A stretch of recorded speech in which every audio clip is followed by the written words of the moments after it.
مسلمان کی عیادت کرنا، اس کی بیمار پرسی کے لیے جانا، یہ سنت ہے اور ثواب کا کام ہے، اور سنت سمجھ کر کے جائیں، رسم سمجھ کر کے نہیں، اس لیے کہ سنت سمجھ کر کے جائیں گے تو ثواب ملے گا، اور رسم سمجھیں گے تو پھر اس کے اوپر ثواب نہیں ہے۔ یہ نہ ہو کہ جی فلاں آدمی جب میں بیمار ہوا تھا تو وہ میرے پاس نہیں آیا تو لہذا میں بھی نہیں جاؤں گا، فلاں بندہ میرے غم کے اندر، میری بیماری کے اندر مجھے پوچھنے کے لیے نہیں آیا تو آج اس کے اوپر غم آیا ہے، اس کے اوپر پریشانی آئی ہے، غم لاحق ہوا ہے، یہ بیمار ہوا ہے، تو اس کو پوچھنے کے لیے میں بھی نہیں جاؤں گا، یہ رسم ہے کہ جی وہ آئے گا تو میں جاؤں گا، وہ نہیں آیا تو اس نے کوئی نیکی نہیں کمائی، اس کے ثواب کے اندر کمی ہوئی ہے، اس کی نیکیوں میں کمی ہوئی ہے۔ اگر آپ جائیں گے تو آپ کے ثواب کے اندر اضافہ ہوگا، نیکیوں میں اضافہ ہوگا۔ تو اس لیے سب سے پہلی چیز یہ یاد رکھیں کہ جب بھی کسی کی عیادت کے لیے جائیں تو سنت سمجھ کر کے جائیں، اس لیے کہ رسول اللہ صلی اللہ علیہ وسلم نے ارشاد فرمایا، ما من مسلم یعود مسلما غدوۃ الا صلی علیہ 70,000 ملک حتی یمسی، کہ جب کوئی مسلمان کسی مسلمان کی عیادت کے لیے جاتا ہے، بیمار پرسی کے لیے جاتا ہے، تو اگر وہ صبح کے وقت میں گیا تو شام تک 70,000 فرشتے اس کے لیے دعائیں مغفرت کرتے ہیں۔ وَإِنْ عَادَهُ عَشِيَّةً إِلَّا صَلَّى عَلَيْهِ 70,000 مَلَكٍ حَتَّى يُصْبِحَ، اور فرمایا اگر کوئی شام کے وقت میں جاتا ہے کسی مسلمان کی عیادت کے لیے تو صبح تک 70,000 فرشتے اس کے لیے دعائیں مغفرت کرتے ہیں۔ وَقَانَ لَهُ خَرِيفٌ فِي الْجَنَّةِ، اور جنت میں اس کے لیے ایک باغ تیار کیا جاتا ہے۔ اب 70,000 فرشتے کسی مسلمان کے لیے دعا کریں، یہ کوئی کم فضیلت کی بات نہیں ہے۔ ایک چھوٹے سے عمل کی وجہ سے 70,000 فرشتے اس کی مغفرت کے لیے دعا کر رہے ہیں، اور جنت کے اندر اس کے لیے ایک باغ تیار کیا جا رہا ہے۔ صرف ایک مسلمان بھائی اگر بیمار ہو جاتا ہے، اس کی عیادت کے لیے، اس کو پوچھنے کے لیے اگر ہم چلے گئے تو اتنا بڑا ثواب ملتا ہے۔ اور ایک دوسری روایت کے اندر، مسلم شریف کی روایت ہے کہ رسول اللہ صلی اللہ علیہ وسلم نے ارشاد فرمایا، جب کوئی مسلمان بندہ کسی مسلمان بھائی کی عیادت کے لیے جاتا ہے، بیمار پرسی کے لیے جاتا ہے، تو جب تک وہ عیادت کے لیے بیٹھا رہتا ہے، جب تک وہ عیادت کے لیے وہاں ہوتا ہے، تو اس وقت تک فرمایا کہ وہ جنت کے باغوں میں ہوتا ہے۔ یہ بھی بہت بڑی فضیلت ہے، جنت کے باغوں میں ہونا، پھر فرشتوں کی دعائیں حاصل کرنا، یہ کوئی معمولی بات نہیں ہے،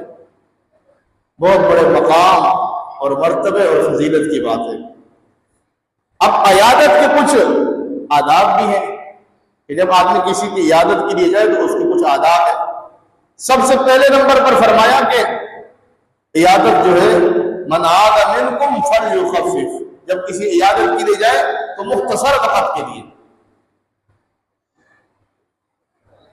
جتنا ہو سکے وقت مختصر ہو، وہاں جا کر کے زیادہ دیر آدمی نہ بیٹھے، اس لیے کہ پہلے آدمی بیمار ہے اور پھر لوگ جو ہے وہ کئی لوگوں کا جو ہے آنا ہو رہا ہے، اور ایک آدمی جا کر کے وہاں بیٹھ گیا اور اٹھنے کا نام ہی نہ لے، تو اس سے بجائے اس کو راحت پہنچنے کے، مریض کو جو ہے وہ تکلیف پہنچے گی۔ اس لیے رسول اللہ صلی اللہ علیہ وسلم نے ارشاد فرمایا، من عاد منکم فلیخفف، جب کسی کی عیادت کے لیے جاؤ تو مختصر وقت کے لیے۔ حضرت عبداللہ ابن مبارک رحمۃ اللہ علیہ بہت بڑے محدث تھے، بہت بڑے بزرگ تھے. وہ ایک مرتبہ بیمار ہو گئے تو ان کی عیادت کے لیے لوگ آنا شروع ہو گئے، لوگوں کا ہجوم بن گیا. تو ایک شخص آیا اور آ کر کے بیٹھ گیا اور جانے کا نام ہی نہیں لے رہا. لوگ آ رہے ہیں عیادت کے لیے، دعا کر رہے ہیں اور پھر واپسی جا رہے ہیں، لیکن یہ بیٹھا ہوا ہے آرام سے، سکون کے ساتھ، اطمینان کے ساتھ بیٹھا ہوا ہے. اور پھر جب عبداللہ ابن مبارک رحمۃ اللہ علیہ نے فرمایا کہ لوگ جو ہیں عیادت کے لیے آتے ہیں، لیکن یہ ہے کہ ان کی وجہ سے جو ہے مریض کو بہت ساری تکلیف پہنچتی ہے، اور بعض لوگ ایسے ہوتے ہیں جو آ کر کے بیٹھ جاتے ہیں،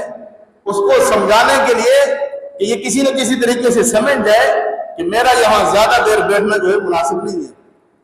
تو یہ شخص اس سے کہنے لگا عبداللہ ابن مبارک رحمۃ اللہ علیہ سے، حضرت اگر آپ کی اجازت دیں تو میں دروازے کو کنڈی لگا دوں اندر سے، تاکہ اور دوسرا بندہ کوئی نہ آئے. تو عبداللہ ابن مبارک رحمۃ اللہ علیہ نے فرمایا کہ جی دروازے کو کنڈی تو لگا دو، لیکن باہر سے لگا دو. ظاہر سی بات ہے باہر سے کنڈی لگائے گا تو خود بھی تو باہر ہوگا. تو اس لیے جب آدمی کسی کی عیادت کے لیے جائے، کسی کی بیمار کرسی کے لیے جائے، تو کم سے کم وقت کے لیے وہاں بیٹھے. ہاں یہ ہے کہ اگر کوئی جان پہچان زیادی ہے اور آپس میں گپ شپ اس کی زیادی ہے، ایک دوسرے کے مزاج سے واقف ہے، اور مریض بھی یہ چاہتا ہے کہ یہ شخص بیٹھا رہے، تو پھر اس کی اجازت ہے. جس طرح مولانا مفتی شفیع رحمۃ اللہ علیہ، انہوں نے مفتی تقی عثمانی صاحب دامت برکاتہ العالیہ نے مفتی شفیع رحمۃ اللہ علیہ کا اپنے والد صاحب کا ایک واقعہ لکھا ہے کہ ہمارے والد صاحب جو مفتی اعظم پاکستان تھے، وہ ایک مرتبہ مفتی اصغر حسین رحمۃ اللہ علیہ کی عیادت کے لیے تشریف لے گئے، تو مختصر وقت کے لیے بیٹھے اور پھر اٹھنے لگے. تو مفتی اصغر صاحب نے فرمایا کہ حضرت آپ نے جو حدیث پڑھی ہے کہ مختصر وقت کے لیے عیادت ہو، وہ ان کے لیے ہے کہ جب مریض کو اس سے تکلیف پہنچ رہی ہو، مریض کو جو ہے اس سے راحت نہ پہنچے. آپ کے یہاں بیٹھنے سے مجھے جو ہے اطمینان محسوس ہو رہا ہے، راحت محسوس ہو رہی ہے، خوشی محسوس ہو رہی ہے، آپ یہاں تشریف رکھیں. تو اگر اس قسم کا کوئی مریض ہے، آپ کی مغفیت اس سے زیادہ ہے، جان پہچان ہے، اور مریض کو بھی راحت پہنچ رہی ہے آپ کے بیٹھنے سے، تو پھر اس کو بیٹھنے کی اجازت ہے. اسی طرح جب مریض کے پاس آدمی جائے عیادت کے لیے، تو وہاں جا کر کے مریض کو تسلی دے. ایک ادب یہ بھی ہے کہ مریض کو تسلی دینی چاہیے. ایسا نہ ہو کہ جب ہم مریض کے پاس جائیں عیادت کے لیے تو اس کو بجائے تسلی دینے کہ ہم اس کی اور پریشانی کے اندر اضافہ کر دیں کہ جی اچھا آپ کو فلاں جگہ پہ درد ہے، جی یہاں تو ہمارے ایک بندے کو درد ہوا تو وہ مر گیا بیچارہ، فلاں کا یہ مسئلہ ہوا تو وہ دنیا سے ہی چلا گیا. اس کو پریشان نہ کریں، بلکہ اس کو تسلی دیں کہ جی یہ تو چھوٹی سی مرض ہے، انشاءاللہ اللہ تعالیٰ آپ کو اس سے صحت عطا فرمائیں گے، آپ ٹھیک ہو جائیں گے. اگرچہ آپ کے بولنے سے ٹھیک ہو نہ ہو، لیکن مریض کو تسلی مل رہی ہے، مریض کے دل کو راحت پہنچ رہی ہے، سکون پہنچ رہا ہے. اور کسی مسلمان کے دل کو خوش کر دینا یہ بھی نیکی ہے. تو اس لیے مریض کو تسلی دینی چاہیے، پریشان نہ کریں. اور اسی طرح مریض کے آداب میں، عیادت کے آداب کے اندر ایک ادب یہ بھی ہے کہ مناسب وقت میں عیادت کرے آدمی. سب سے پہلے مریض سے پوچھ لیں، گھر والوں سے پوچھ لیں کہ میں عیادت کرنے کے لیے آ رہا ہوں، کوئی ایسا وقت مجھے بتا دیں جس وقت میں مریض کے ساتھ ملاقات کرنے میں آسانی ہو. یہ نہ ہو کہ بھئی جو وقت میرے پاس خالی ہے میں اس وقت پہ جاؤں، اور وہاں جب پہنچے تو وہاں گھر والوں کو بھی پریشانی ہو، مریض کو بھی پریشانی ہو، وہاں کوئی اس کے علاج کا مسئلہ چل رہا ہو، یا ڈاکٹر وہاں آئے ہوں، یا یہ کہ وہاں اس کے اور رشتے دار آئے ہوں، اب میرے وجہ سے وہاں جا کر کے تکلیف و پریشانی ہو، تو ایسا نہ ہو. بلکہ پہلے آدمی پوچھ لے مریض سے کہ میں آنا چاہتا ہوں، مناسب وقت کا جو ہے وہ مناسب وقت اختیار کر لیں. اسی طرح مریض کی عیادت کے آداب میں سے ایک ادب یہ بھی ہے کہ جب آدمی وہاں پہنچے تو مریض کے لیے دعا کرے، مریض کے لیے دعا کا اہتمام کرے، دعائیہ جملے اپنی زبان سے نکالے. ایک حدیث مبارکہ کے اندر آتا ہے، حضور علیہ السلام نے ارشاد فرمایا کہ یہ دعا آدمی پڑھے، لا بأس طہور انشاءاللہ، انشاءاللہ اللہ تبارک و تعالیٰ اس بیماری سے آپ کو صحت یاب فرما دیں گے، آپ ٹھیک ہو جائیں گے. اور اسی طرح حدیث مبارکہ کے اندر ابو داؤد شریف کے اندر ایک روایت آتی ہے، رسول اللہ صلی اللہ علیہ وسلم نے ایک دعا سکھائی ہے، فرمایا کہ یہ دعا پڑھی جائے، اسأل اللہ العظیم رب العرش العظیم ان یشفیک، کہ میں دعا کرتا ہوں اسأل اللہ العظیم، میں عظیم رب سے یہ دعا کرتا ہوں، سوال کرتا ہوں، رب العرش العظیم، جو عرش عظیم کا رب ہے، ان یشفیکا، کہ وہ آپ کو شفا عطا فرمائے۔ حدیث مبارکہ کے اندر آتا ہے، یہ دعا آپ کو یاد کر لیں گے، اس کی بہت بڑی فضیلت ہے۔ حدیث مبارکہ کے اندر آتا ہے کہ یہ دعا اگر کوئی آدمی کسی مریض کی عیادت کے لیے جاتا ہے، اس کا رشتہ دار ہو، کوئی بھی ہو، جان پہچان والا ہو نہ ہو، کوئی بھی ہو، کسی بھی مریض کی عیادت کے لیے آدمی جائے اور یہ اس دعا کا 7 مرتبہ پڑھنے کا اہتمام کر لے، اسأل اللہ العظیم رب العرش العظیم ان یشفیکا، اس دعا کو 7 مرتبہ اگر پڑھ لے، رسول اللہ صلی اللہ علیہ وسلم نے ارشاد فرمایا اگر اس کے انتقال کا وقت نہیں مقرر ہوا، وقت اس کا اجل اس کا نہیں آیا، تو اللہ تبارک و تعالیٰ اس دعا کی برکت سے اس کو ضرور صحت یابی عطا فرمائیں گے، وہ ٹھیک ہو جائے گا۔ ہاں اگر کسی کی موت کا وقت آ چکا ہے پھر اس کو کوئی چیز نہیں روک سکتی۔ تو اس دعا کو، یہ دعا آدمی یاد کر لے اور اس دعا کو جا کر کے آدمی کسی مریض کی عیادت کے لیے جائے تو اس کو پڑھ لے۔ اور اسی طرح بسا اوقات ایسا بھی ہوتا ہے کہ ایک آدمی ہے، اس کی مرض جو ہے وہ لمبی ہو جاتی ہے، کینسر کی مرض ہے یا فالج کی مرض ہے یا کوئی اور مرض ہے، تو ہمارے لوگوں کا ایک خیال بنا ہوا ہے کہ جو کسی کینسر کی مرض کے اندر مبتلا ہو جاتا ہے یا فالج کی مرض کے اندر یا دیگر اسی طرح خطرناک جو امراض ہے ان میں اگر کوئی آدمی مبتلا ہو جاتا ہے نا تو ہمارا ذہن فوراً جاتا ہے کہ جی بہت بڑا گناہگار تھا نا، اس لیے اللہ تبارک و تعالیٰ نے کیسا پکڑا اس کو، فالج کا جھٹکا اس کو لگا، اس کو جو ہے کینسر کا مرض لاحق ہو گیا۔ تو مرض جو ہے یہ اللہ کی طرف سے ہے، یہ کوئی ضروری نہیں ہے کہ گناہگار ہوگا تو اس کو مرض لاحق ہوگی، گناہگار نہیں ہوگا تو اس کو مرض لاحق نہیں ہوگی۔ یہ ہمارا صرف خیال ہے، کوئی قرآن حدیث کی بات نہیں ہے۔ یہ بڑے بڑے اولیاء اللہ کئی سالوں تک بیمار رہے۔ حضرت ام عائشہ رضی اللہ تعالیٰ عنہ کی روایت ہے کہ وہ فرماتی ہے کہ پہلے میرا یہی خیال تھا کہ کسی کے اوپر اگر تکلیف آتی ہے، پریشانی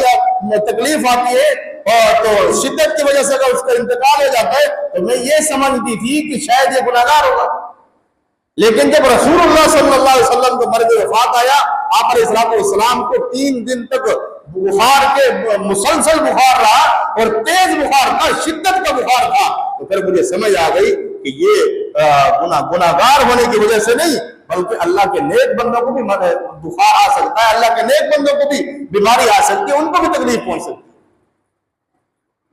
بس اوقات ایسا ہوتا ہے، حدیث مبارکہ میں آتا ہے کہ اللہ تبارک و تعالیٰ نے ایک انسان کے لیے جنت میں بہت بڑا درجہ اس کو عطا کرنا ہوتا ہے، بہت بڑا درجہ اس کو جنت میں دینا ہوتا ہے، اس کے لیے لکھ دیا ہوتا ہے، لیکن اعمال میں وہ میری طرح بیچارہ سست ہو، اعمال کی پابندی نہ کرتا ہو، اب درجہ اس کو ملنا ہے لیکن اعمال اس نے نہیں کیے، تو اللہ تبارک و تعالیٰ اس کے اوپر تکلیف بھیج دیتے ہیں، بیماری بھیج دیتے ہیں، اس بیماری کی وجہ سے، اس تکلیف کی وجہ سے اس کو جو ہے جنت کے اندر بہت بڑا درجہ مل جاتا ہے۔ اور حدیث مبارکہ میں آتا ہے کہ ایک آدمی کو اگر بخار ہوتا ہے تو ایک بخار کی وجہ سے 1 سال کے گناہوں کا کفارہ بن جاتا ہے۔ تو اللہ کی طرف سے بیماری اللہ کی طرف سے، کوئی آدمی کسی دوسرے آدمی کے بس میں نہیں ہے کہ اس کو بیمار کر دے۔ جب بیماری اللہ کی طرف سے آئی ہے تو اس کو بخوشی قبول بھی کرنا چاہیے، بیماری کے اندر شکایت نہیں کرنی چاہیے کہ جی بخار کے لیے اللہ کو نہیں ملا تھا، یہ فالج کے لیے نہیں اللہ کو ملا تھا، یہ کینسر کے لیے نہیں اللہ کو ملا تھا۔ تو یہ شکایت نہ ہو بلکہ یہ دنیاوی تکلیف ہے، پریشانی ہے، چند دن کی ہے، یہ ختم ہو جائے گی۔ حدیث مبارکہ میں آتا ہے کہ مشکات شریف کی روایت ہے کہ ایک آدمی نے چابی تلاش کرنے کے لیے جیب میں ہاتھ مارا، 2 جیبیں ہیں آدمی کی، قمیض کی 2 جیبیں ہیں، چابی تلاش کرنے کے لیے ایک جیب میں ہاتھ مارا لیکن اس جیب کے اندر چابی نہیں ہے، دوسری جیب میں ہے، اب پھر اس کو ہاتھ دوسری جیب میں مارنا پڑا، اس تھوڑی سی تکلیف کی وجہ سے بھی اللہ تبارک و تعالیٰ اس کو نیکی عطا فرماتا ہے۔ اب یہ کون ہے؟ اتنی بڑی تکلیف تو نہیں ہے، صرف تھوڑی سی پریشانی ہوئی کہ جی اس جیب میں تو چابی نہیں ہے، چابی تو دوسری جیب میں ہے، اب اس چھوٹی سی پریشانی کے اوپر بھی اللہ کی طرف سے نیکیاں مل رہی ہیں۔ حدیث مبارکہ کے اندر آتا ہے ایک آدمی کو اگر پاؤں کے اندر کانٹا بھی چھپ جاتا ہے نا، ہلکی سی تکلیف محسوس ہوتی ہے، اس کے اوپر بھی اللہ تبارک و تعالیٰ انسان کے گناہ معاف کر دیتا ہے۔ تو اس لیے یہ ذہن میں رکھنا کہ یہ آدمی اگر کوئی بیمار ہو گیا ہے، مرض کی شدت اس کو لاحق ہو گئی ہے، تو یہ گناہ کی وجہ سے ہوا ہے یا شدت کی وجہ سے اس کی وفات ہوئی ہے کسی سخت مرض کے اندر، تو ہم یہ سمجھے کہ جی یہ آدمی تو بہت بڑا گنہگار تھا، یہ ہمارا خیال ہے، اس خیال کو ختم کر